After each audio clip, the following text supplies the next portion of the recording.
Now, I wanted to give you a little bit of background about me so that you know that you're in safe hands.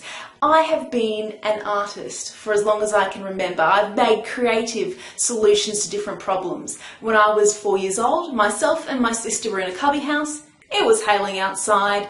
I wanted ice blocks, so I put a bucket on my sister's head and sent her out into the hail. Now, you got to admit, that's pretty creative, right?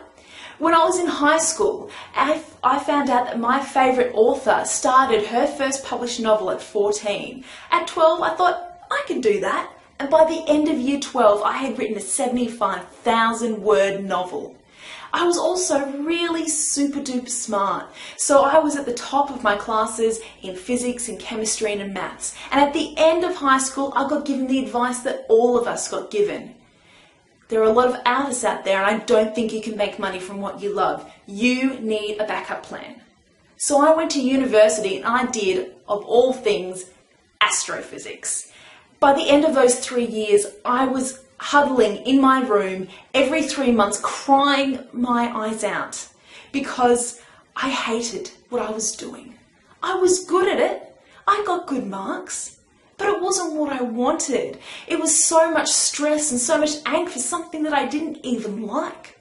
So I went out and I asked those people who I thought knew better than me, and I said to them, I really hate what I'm doing. Should I give my writing a chance? Because I was a writer. And they said, no, you are too smart for art.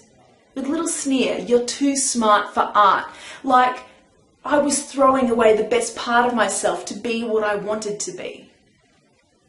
So I followed their advice and I got a job in mining, and I was earning $60,000 a year, but I was so unhappy. I hated it.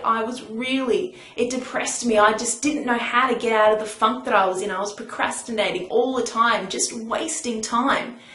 And then I realized that my backup plan had become my life, and it was shit. And so I thought, well, if this was how bad a backup plan was, then how much worse could my true passion be? So I went out and I learnt about traditional publishing, and when I found out that the traditional publishing gates were closed, I went and I learned about ebooks and about internet marketing. And when I felt that I had learnt enough, I then went part-time in my job, and I told people I'd gone part-time. I started to create my own literary events, get a bit of media, and then all of a sudden, it was like magic. I started being asked around Australia to speak on ebooks and on digital marketing. Now I've quit my job and I'm doing what I love, and I'm getting paid for it. And you can do that too.